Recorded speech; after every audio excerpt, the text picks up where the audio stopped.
有人说《东邪西毒》是王家卫的封神之作，有人说看不懂，还有人说这部电影和金庸先生的原著《射雕英雄传》没什么关系。就连主演林青霞在自传散文集《窗里窗外》中也曾经说过，第一次看自己演的《东邪西毒》也觉得不好看。小生则以为《东邪西毒》是尊重原著小说的，只是它不是武侠电影，而是王家卫借武侠的外壳总结出的一部都市人生百科，人物稍显复杂，但不难懂。想看懂《东邪西毒》，就必须把刘镇伟导演、王家卫监制、班底人马完全相同的姊妹篇电影《射雕英雄传之东成西就》连在一起看。因为《东邪西毒》前后上映许多个版本，小生以最容易理解的2008年终极修复版为主体，穿插其他版本来解读。开篇，终极版删减了2段1994年原版的动作特效镜头，老戏骨刘询仅有的戏份被全部删减。这2段动作戏被剪的主要原因，应该是与主线情节无关，主要表现张国荣饰演的西毒欧阳锋和梁家辉饰演的东邪黄药师很能打。94原版把这组镜头放在开篇，除了好看之外，也是一种仪式感，因为这2段动作特效镜头是最初拍给投资方看效果拉投资用的，没有这2段戏就根本没有东邪西毒剧组。1992年，王家卫和刘镇伟成立泽东影业，带着资金和史上最强的剧组班底，跑到陕西榆林以及敦煌的沙漠里闭关1年拍摄东邪西毒。可直到92年底，投资耗尽也没拍完。张国荣曾2次出面为剧组筹集后续资金，王家卫也请监制刘镇伟帮忙，用东邪剧组的原班人马和原始剧本27天临时赶出了一部无厘头贺岁喜剧《东成西就》。没想到1993年贺岁档《东成西就》票房大火，成为了无厘头喜剧的经典开山之作。于是王家卫和刘镇伟用《东成西就》的票房收入继续供养《东邪西毒》的拍摄与制作。因为王家卫自己写的最初剧本拿去拍《东成西就》了，《东成西就》上映后，王家卫完全推翻原剧本，重新创作，有很多台词和桥段都是边拍边想的，所以即使是天王天后云集的剧组，大家也都拍得很痛苦，连剧本都没有说什么戏，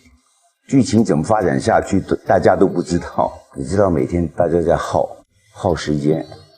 浪费青春。东邪西毒和东成西就2部电影最初的角色分配，张国荣都是饰演东邪黄药师，西毒欧阳锋是由梁朝伟饰演，南帝段志兴由梁家辉饰演，只有张学友的北丐洪七没有变化。看着这一票卡司阵容，应该是真正前无古人后无来者了。想象他们在30年前白天一字一句拍文艺片，晚上打打闹闹拍喜剧，不论身份地位，只为拍好作品，小生不禁感怀当年香港电影的繁荣盛世与行业内的团结敬业。经典出处为乌托邦与乱世，成大事也必有遗憾。原本东邪西毒剧组中，王祖贤与叶玉卿也因为拍摄周期问题没能参与东成西就上映之后的拍摄制作，因为之后的剧本被王家卫全部推翻，之前2人的戏份也都被删减。终极版开篇，云、天、日食、大海象征人生与命运，风云变化，波澜不惊，也可以简单理解为时间。英文原片名 Ashes of Time 直译应为时间的灰烬。小生认为其实直译才更切合影片主题，在时间面前，任凭一个人伟大还是渺小，能做的唯有选择以及选择后的经历与回忆。就像欧阳锋与黄药师都是雄踞一方的霸主，也都爱着同一个女人，但最终的选择都是喝下那一坛醉生梦死，